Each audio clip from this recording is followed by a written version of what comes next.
Mucho antes de que Roma dominara los Balcanes, una multitud de tribus guerreras controlaba montañas, valles, minas, rutas comerciales y tierras cercanas al Mar Negro y al Mar Egeo. Los griegos las llamaron Tracias y las describieron como pueblos numerosos, orgullosos, amantes de los caballos, el vino y la guerra. Sin embargo, los tracios fueron mucho más que combatientes temidos. Trabajaron el oro y la plata, comerciaron con ciudades griegas, levantaron fortalezas y construyeron tumbas monumentales donde la muerte parecía convertirse en el comienzo de otra existencia. Bajo sus montículos funerarios dejaron reyes, carros, armas, frescos y tesoros que todavía revelan una civilización llena de secretos. Tenían guerreros, riquezas y territorios suficientes para convertirse en una potencia capaz de dominar los Balcanes. Pero su mayor amenaza no siempre llegó desde Grecia, Macedonia o Roma. Nació de la dificultad de unir a sus propias tribus. El reino odrisio demostraría que la unidad tracia era posible. Durante un tiempo, sus reyes cobraron tributos, dirigieron ejércitos y negociaron con las grandes potencias de su época. Pero cada división debilitaba aquello que tanto había costado construir y acercaba a nuevos conquistadores. Los persas intentaron controlarlos. Los macedonios aprovecharon sus rivalidades. Los romanos terminaron absorbiendo sus territorios. Y con el paso de los siglos, la lengua y la identidad política de Tracia comenzaron a desaparecer. Los imperios lograron borrar sus reinos de los mapas, pero no pudieron impedir que sus muertos continuaran hablando desde tumbas cubiertas de oro, caballos y escenas rituales. Esta es la historia de una civilización que pudo cambiar el equilibrio del mundo antiguo, pero terminó dividida, conquistada y lentamente absorbida por los imperios que la rodeaban. Antes de comenzar, ¿por qué no te suscribes y te unes a nuestra comunidad apasionada por la historia y la cultura? Aquí descubrirás relatos fascinantes, misterios ancestrales y curiosidades que han dado forma al mundo. Mientras lo haces, activa la campana de notificaciones para no perderte ninguna de nuestras increíbles historias.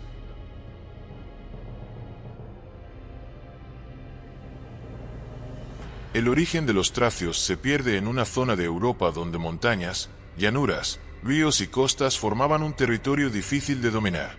Habitaron regiones de los Balcanes, sobre todo zonas de las actuales Bulgaria, Grecia septentrional, Turquía europea, Rumanía y áreas vecinas. No eran un solo pueblo unido bajo una corona, sino numerosas tribus relacionadas por lengua, costumbres y formas de vida semejantes. Las fuentes griegas y romanas los describieron desde fuera. Esa mirada es limitada porque los tracios no dejaron una literatura extensa en su lengua.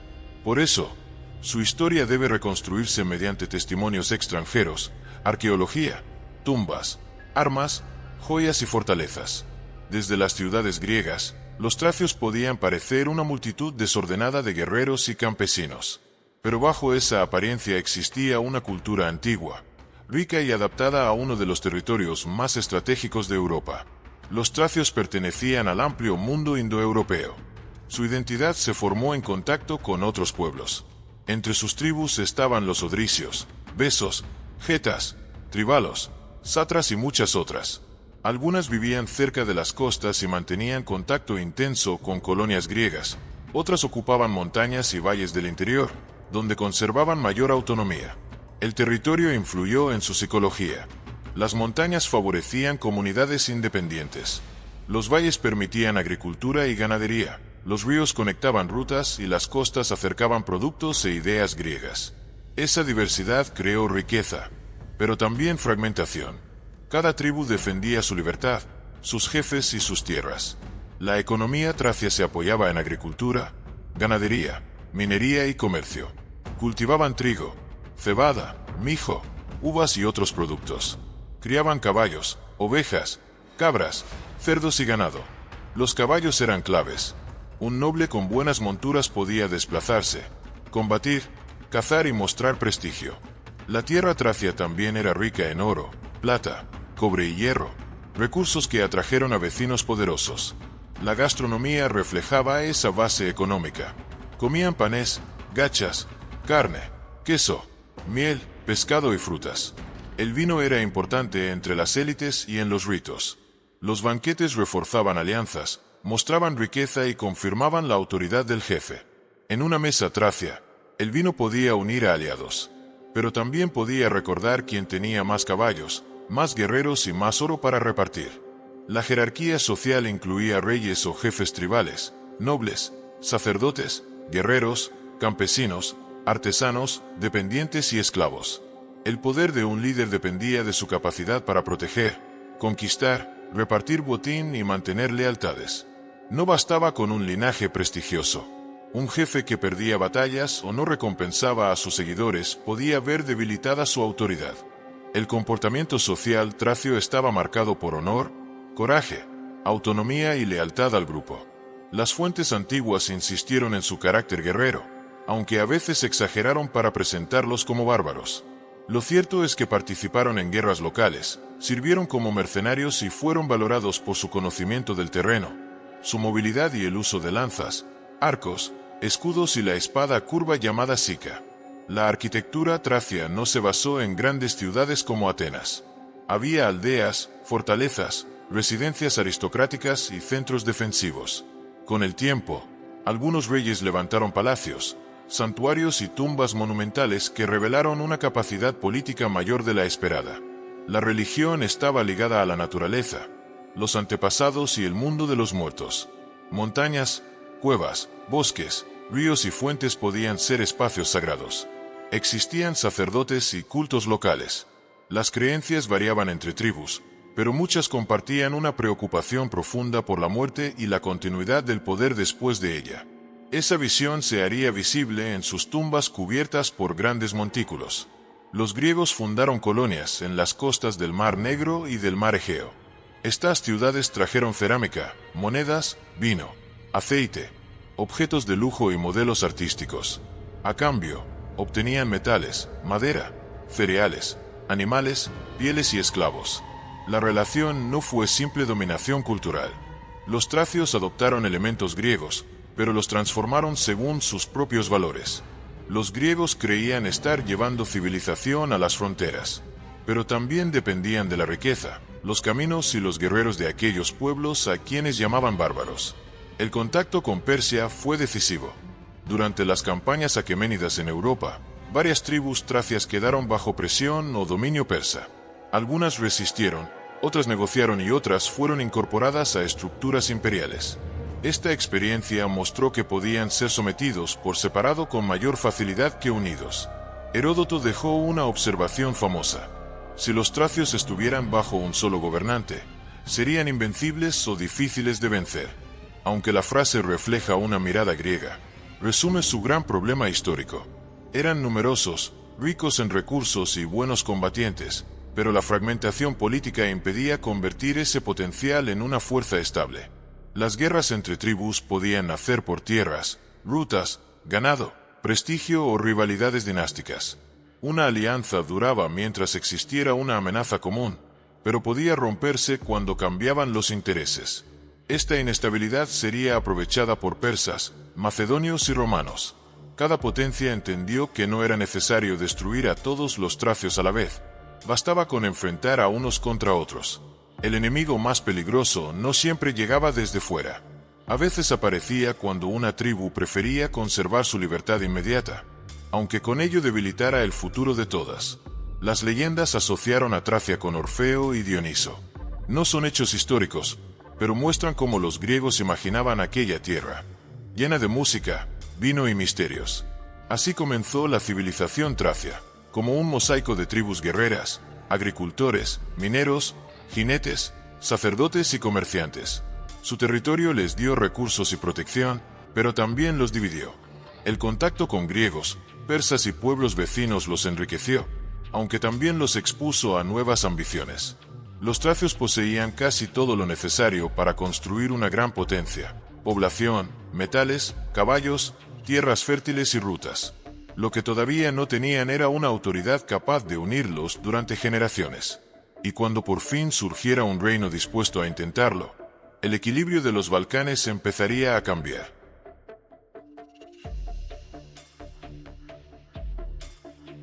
La vida cotidiana de los tracios estaba marcada por trabajo rural, guerra, comercio y ritual. Su mundo no se organizaba alrededor de una sola capital, sino de aldeas, fortalezas, residencias aristocráticas, santuarios y rutas que conectaban montañas, llanuras y costas. No fueron solo guerreros, también fueron agricultores, ganaderos, mineros, artesanos, comerciantes y jinetes. La economía tracia dependía de la tierra. Cultivaban trigo, cebada, mijo, legumbres, uvas y otros productos adaptados a los paisajes balcánicos. En las llanuras dominaba la agricultura. En las montañas, la ganadería. Criaban ovejas, cabras, cerdos, ganado y, sobre todo, caballos. El caballo no era solo un animal útil. Era riqueza, prestigio, velocidad y símbolo de poder. Desde fuera, un noble tracio podía parecer simplemente un guerrero a caballo. Pero detrás de esa imagen existía una economía dedicada a criar, alimentar y proteger animales que definían el rango social. Los caballos eran esenciales para la guerra, la caza, el transporte y las ceremonias. Algunas tumbas aristocráticas contienen restos de caballos, carros y arreos, señal de que estos animales acompañaban al poder incluso en la muerte. Un jefe con buenas monturas podía moverse rápido, controlar territorios y reforzar su autoridad. La minería fue otra fuente de riqueza. Tracia poseía oro, plata, cobre y hierro. Estos metales se usaban para fabricar armas, herramientas, joyas, recipientes y objetos rituales. Los tesoros tracios muestran un trabajo artístico refinado, influido por modelos griegos, persas y escitas, pero adaptado a gustos locales. Una copa o corona podía ser lujo, símbolo político y pieza religiosa. El comercio conectaba el interior con las colonias griegas del Mar Negro y del Mar Egeo. Los tracios ofrecían cereales, madera, metales, animales, pieles, miel, vino y esclavos. A cambio recibían cerámica, aceite, tejidos, armas, monedas y productos de lujo. Esta relación enriqueció a las élites y aumentó la desigualdad.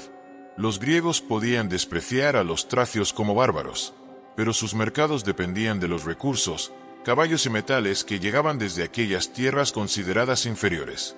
La gastronomía tracia combinaba productos agrícolas, animales y recursos naturales. El pan y las gachas eran básicos. También consumían carne de oveja, cabra, cerdo, res y animales de caza, pescado en ríos y costas, queso, leche, miel, frutas, frutos secos y legumbres.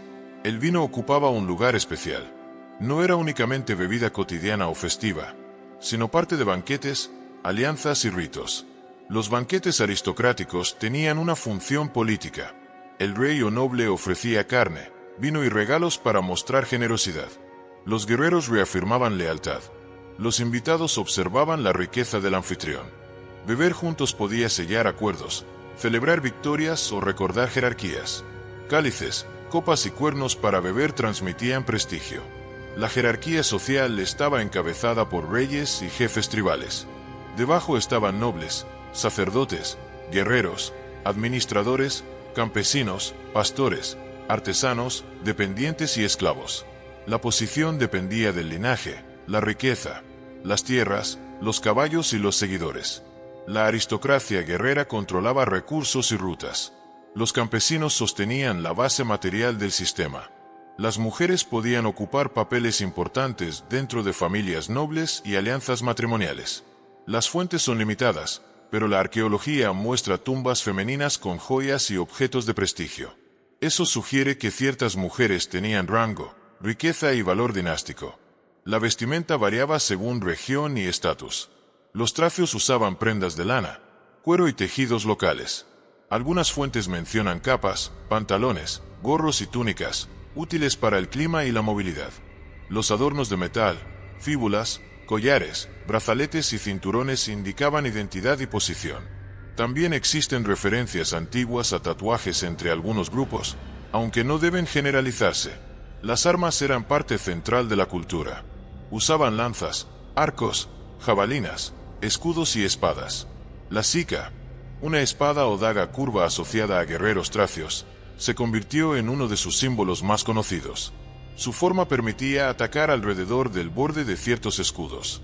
Los tracios sirvieron como mercenarios en ejércitos griegos y más tarde en fuerzas macedonias y romanas. El arma podía dar prestigio al guerrero, pero también lo convertía en recurso para reyes extranjeros, que aprendieron a utilizar la valentía tracia en guerras ajenas. La arquitectura cotidiana era práctica. Muchas viviendas se construían con madera, barro, piedra y techos vegetales. En zonas elevadas levantaban fortificaciones para controlar caminos y recursos. Las residencias nobles podían incluir espacios ceremoniales y almacenes. Con el crecimiento de reinos más organizados, aparecieron centros urbanos y palacios como Seutópolis. El comportamiento social tracio estaba marcado por hospitalidad, lealtad y defensa del honor. Sin embargo, las rivalidades entre familias y tribus podían ser intensas. La autonomía local era apreciada, pero dificultaba la unidad. Un noble podía obedecer a un rey mientras recibía protección y beneficios, y rebelarse cuando consideraba amenazado su poder. La religión atravesaba la vida diaria. La agricultura, la guerra, el vino, la caza y la muerte tenían dimensiones rituales. Los sacerdotes y santuarios legitimaban a los gobernantes. Las ofrendas podían incluir animales, alimentos, armas u objetos valiosos. Las tumbas aristocráticas funcionaban como espacios de memoria política. Otros pueblos los veían con admiración y temor. Los griegos valoraban a sus mercenarios y deseaban sus recursos, pero criticaban sus costumbres. Los persas intentaron incorporarlos a su sistema imperial. Los macedonios entendieron que podían ser aliados o enemigos peligrosos. Esta percepción reforzó la imagen del tracio como guerrero feroz, aunque ocultó la complejidad de su vida económica y cultural. Así era la sociedad tracia, rica en recursos, desigual, guerrera y conectada con el caballo, el vino, el metal y la tierra. Su vida diaria alimentaba a reyes, sostenía ejércitos, producía tesoros y mantenía rutas comerciales. Pero la riqueza que podía unirlos también despertaba rivalidades. Tenían oro suficiente para impresionar a sus vecinos y guerreros suficientes para defenderlo. Lo que aún no habían resuelto era cómo impedir que sus propias élites compitieran por el poder hasta debilitar aquello que todos deseaban conservar unidos. La religión tracia fue una de las partes más misteriosas de su civilización. Como no dejaron textos extensos en su lengua, gran parte de lo que sabemos procede de autores griegos, romanos y de la arqueología. Las fuentes antiguas describen cultos y sacerdotes, mientras las tumbas, frescos y objetos rituales muestran cómo entendían la muerte, el poder y lo sagrado. Su religión no era idéntica en todas las tribus. Los odricios, getas, besos y otras comunidades compartían símbolos, pero mantenían tradiciones locales. Montañas, bosques, cuevas, fuentes y ríos estaban cargados de significado. La naturaleza no era solo paisaje. Allí podían manifestarse dioses, antepasados y presencias invisibles. Desde fuera, sus ritos podían parecer extraños y oscuros. Pero para los tracios, cada sacrificio, cada banquete y cada tumba respondía a una pregunta esencial. ¿Qué ocurre con el ser humano después de la muerte? Entre los getas aparece la figura de Zalmoxis, mencionada por Heródoto. Según el autor griego, los getas creían que no morían, sino que iban junto a esta divinidad o ser sagrado. El relato mezcla tradición e interpretación griega. No sabemos con certeza si Zalmoxis fue entendido como dios, héroe, sacerdote o figura ancestral. Lo importante es que existía una fuerte creencia en la vida después de la muerte. Heródoto también narra que ciertos getas enviaban periódicamente un mensajero a Zalmoxis, escogido por sorteo y arrojado sobre lanzas. Si moría, se interpretaba que el mensaje había sido aceptado. Debe tratarse con prudencia, pues fue escrito desde una mirada extranjera y puede contener exageraciones. Aún así, revela la fama que tenían los getas por su confianza en la inmortalidad. Para algunos pueblos, la muerte era el final. Para ciertos tracios, podía ser solo una puerta. Y esa certeza hacía que sus guerreros parecieran menos temerosos ante el peligro. El jinete tracio aparece en numerosos relieves helenísticos y romanos. Se lo representa montado a caballo, a veces cazando, acompañado de animales o acercándose a una divinidad femenina, un altar o un árbol. No representa siempre a un solo dios. Probablemente reunía protección, heroización, caza, prestigio y relación con el más allá. El caballo también adquiría valor sagrado. Algunos difuntos fueron acompañados por caballos, carros, armas y objetos valiosos. Así, el poder y la identidad no terminaban en la tumba. El muerto seguía siendo rey, noble o guerrero en la memoria. Las tumbas monumentales son una fuente esencial para conocer su religión. Muchas fueron construidas bajo grandes montículos de tierra. Desde fuera parecían colinas, pero dentro escondían cámaras, corredores, pinturas y objetos rituales. Eran espacios destinados a representar el tránsito del difunto y conservar su prestigio. La tumba de Kazanlak, fechada alrededor de finales del siglo IV o comienzos del III a.C., contiene frescos extraordinarios. Aparecen jinetes, carros, sirvientes y un banquete donde una pareja aristocrática se toma de las manos. Puede interpretarse como comida funeraria, despedida o imagen de la vida después de la muerte. No muestra solo dolor, muestra continuidad, rango y ceremonia. La tumba parecía encerrar a un muerto, pero sus paredes contaban otra historia. El poder podía continuar mientras la memoria, el ritual y la imagen siguieran vivos. La tumba de Svestari, del siglo III a.C., presenta figuras femeninas talladas y una decoración única. Sus formas mezclan elementos tracios e influencias helenísticas. No copiaban pasivamente a los griegos. Tomaban ideas extranjeras y las adaptaban a su propio lenguaje religioso y político. La arquitectura funeraria exigía artesanos, piedra, organización y riqueza. Construir una tumba monumental era un acto económico y político. El gobernante demostraba que su casa podía movilizar trabajadores y recursos. Los banquetes tenían valor ritual. El vino, la carne y el pan acompañaban ceremonias funerarias o religiosas. Beber juntos reforzaba jerarquías y podía unir a los vivos con el antepasado. Recipientes de oro y plata, copas y cuernos para beber adquirían significado ceremonial. La música y la danza fueron asociadas a Tracia en la imaginación antigua. Orfeo, el músico capaz de conmover animales, árboles y dioses del inframundo, fue relacionado por la tradición griega con esta región. No fue un personaje histórico comprobado, pero su vínculo con Tracia revela una tierra imaginada como hogar de cantos, iniciaciones y secretos sobre la muerte. Dioniso, dios del vino, el éxtasis y la transformación, también fue conectado por autores griegos con espacios tracios. Algunos cultos dionisíacos pudieron tener influencias balcánicas, aunque la religión tracia no puede reducirse a Dioniso. La asociación surgió porque el vino, la música, la montaña y el trance ritual ocupaban un lugar importante en la imagen de Tracia. La jerarquía religiosa incluía sacerdotes y especialistas rituales. Los besos fueron conocidos en algunas fuentes por su papel sacerdotal relacionado con cultos dionisíacos. Los reyes podían ejercer funciones sagradas o presentarse como mediadores entre dioses y comunidad. Gobernar no era solo dirigir ejércitos, era garantizar orden, fertilidad y protección divina.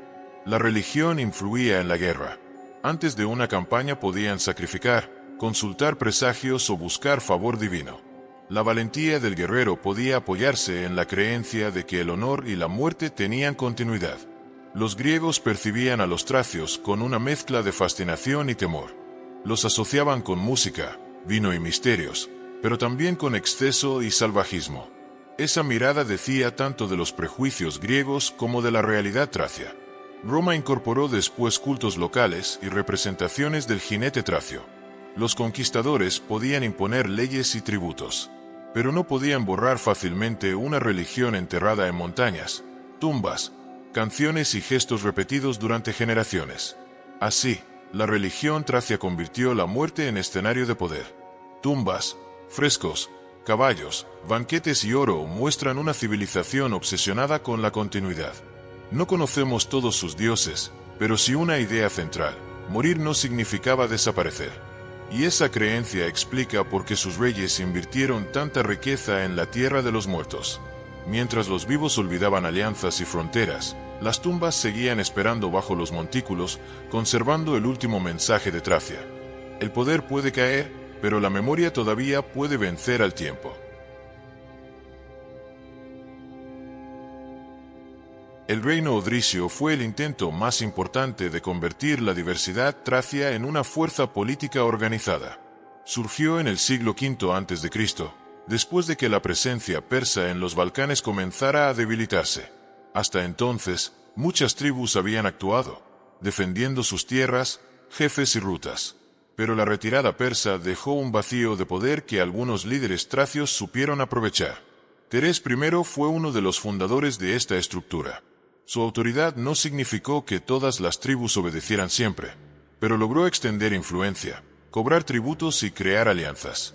El reino no tenía fronteras exactas como un estado moderno. Era una red de comunidades y jefes que reconocían al rey mientras recibían protección o beneficios. Desde fuera, parecía que los tracios habían encontrado por fin la unidad que durante siglos les había faltado. Pero aquella unión dependía de una pregunta peligrosa. ¿Seguirían obedeciendo los jefes locales cuando el rey dejara de ser fuerte? La economía odricia se apoyaba en agricultura, ganadería, minería, tributos y comercio. Las tierras producían cereales, vino, animales y madera. Las montañas ofrecían oro, plata, hierro y cobre. Los reyes recibían pagos de tribus aliadas y repartían parte de esos recursos entre nobles y guerreros para conservar su lealtad. El comercio con las ciudades griegas fue fundamental.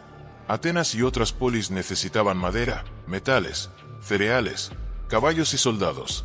Los odricios recibían cerámica, monedas, vino, aceite, armas y objetos de lujo. Una alianza comercial podía convertirse en pacto militar, y un pacto romperse cuando cambiaban los intereses. La jerarquía estaba encabezada por el rey, seguido por familiares, nobles, jefes tribales, sacerdotes, guerreros y administradores. Debajo estaban campesinos, pastores, artesanos, dependientes y esclavos. Sitalces, hijo de Terés, llevó al reino a uno de sus momentos de mayor poder. Gobernó durante el siglo V a.C. y extendió la autoridad odricia sobre amplios territorios. Mantuvo relaciones con Atenas durante la Guerra del Peloponeso. Para los atenienses, la alianza con Sitalces ofrecía soldados, rutas y presión sobre Macedonia. En el año 429 a.C., Sitalces invadió Macedonia con un gran ejército de tracios y aliados. La campaña generó temor, porque parecía capaz de aplastar al reino macedonio. Sin embargo, los problemas de abastecimiento, el clima, la coordinación y las negociaciones políticas obligaron a retirarse. La invasión parecía destinada a demostrar que Tracia podía decidir el futuro de Macedonia. Pero también reveló una verdad incómoda. Reunir muchos guerreros era más fácil que alimentarlos y mantenerlos unidos durante una campaña larga. La guerra mostró la importancia de la logística. Un ejército podía ser valiente, pero sin alimentos, caminos seguros y disciplina perdía fuerza. Los tracios conocían sus montañas y bosques, pero una campaña fuera de sus territorios exigía otra organización. Los macedonios comprendieron que podían sobrevivir evitando una derrota directa y esperando el desgaste enemigo. Después de Sitalces, el reino continuó, pero sufrió conflictos dinásticos.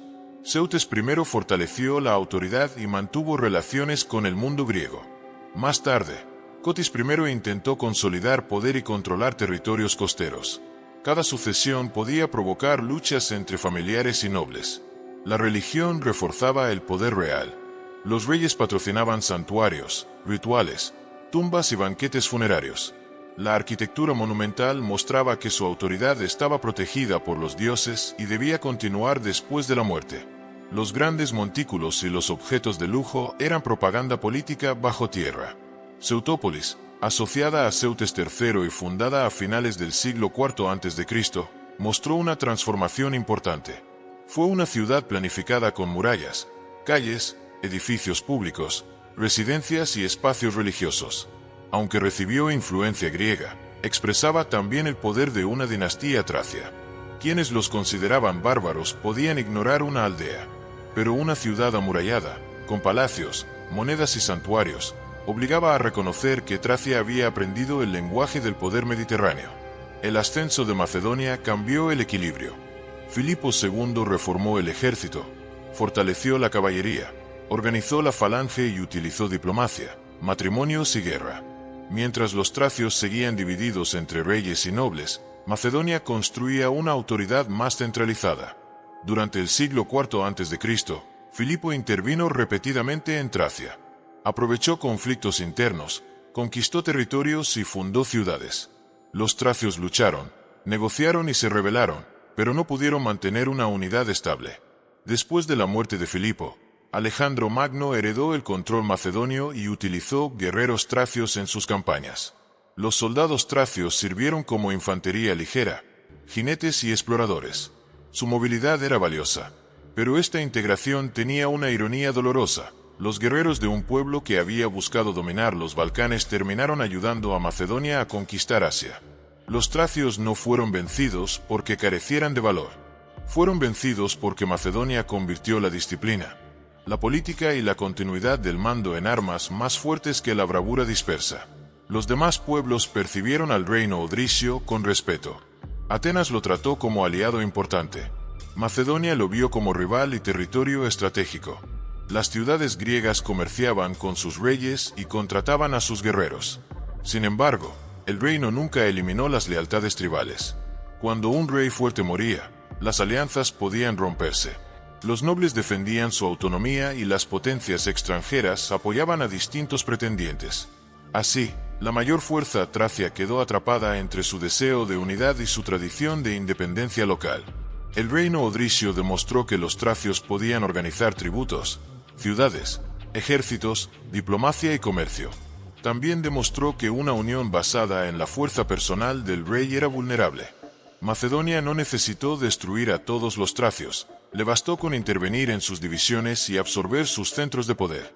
Durante un momento, los tracios estuvieron cerca de controlar el destino de los Balcanes. Pero cuando la corona comenzó a fragmentarse, otro reino tomó la oportunidad y convirtió la fuerza tracia en instrumento de sus propias conquistas.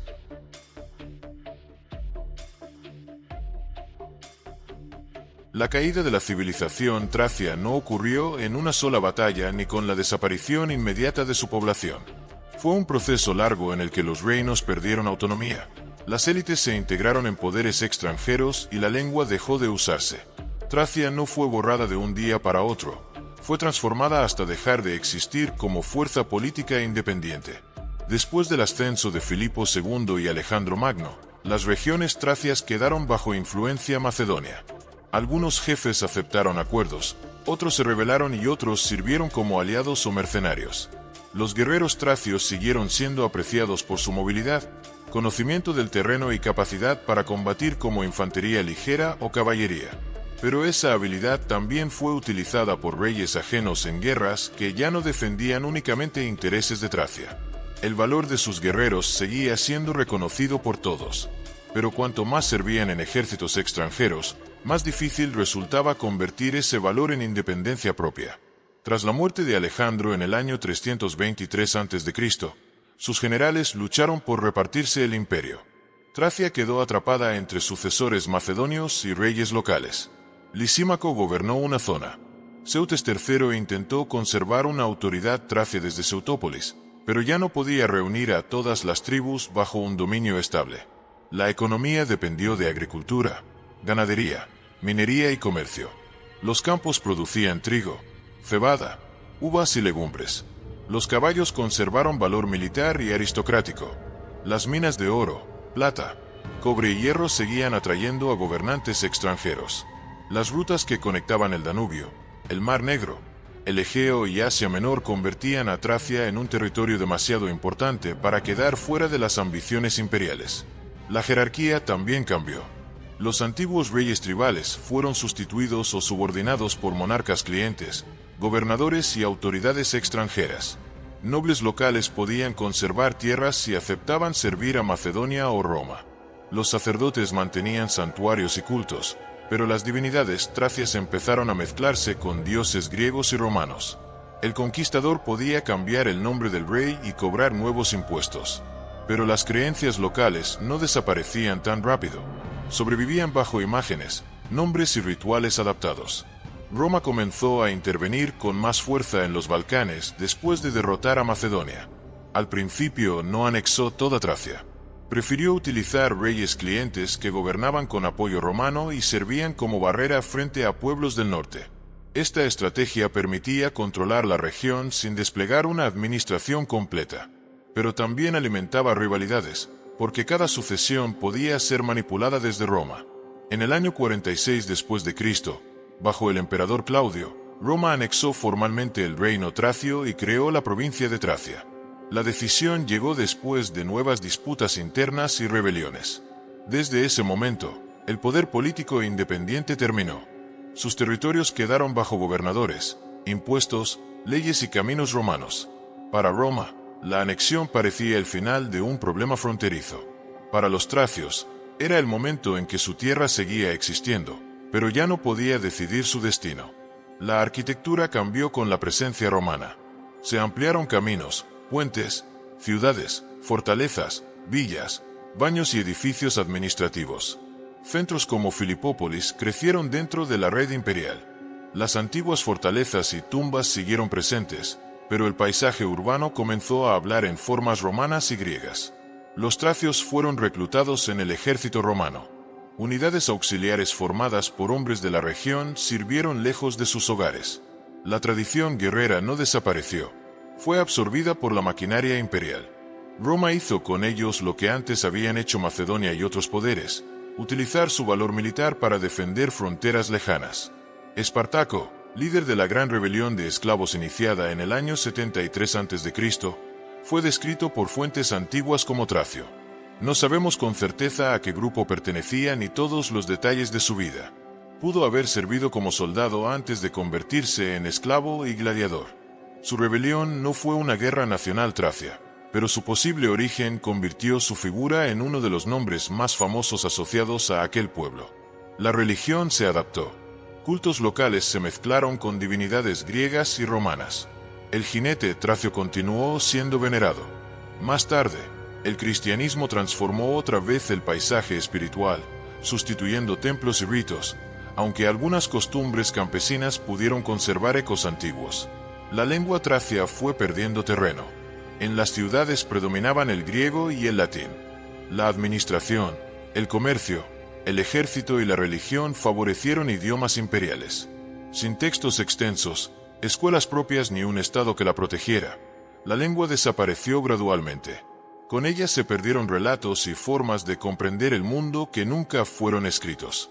Los romanos no tuvieron que exterminar a los tracios para hacer desaparecer su civilización. Bastó con controlar sus reyes, sus ciudades, su ejército, sus impuestos, finalmente, las palabras con las que nombraban su mundo. Así terminó Tracia como civilización independiente.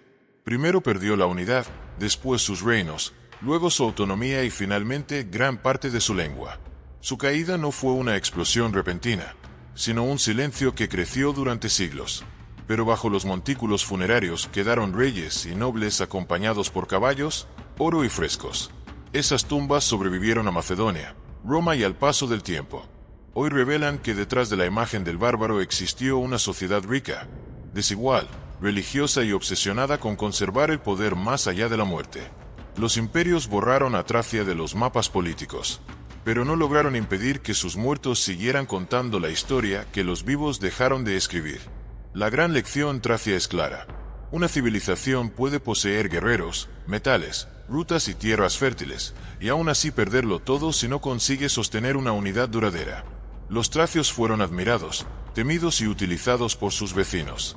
Su diversidad les dio resistencia local, pero su división permitió que otros decidieran su destino. Desaparecieron como poder, aunque su oro, sus tumbas y sus leyendas continúan desafiando al olvido.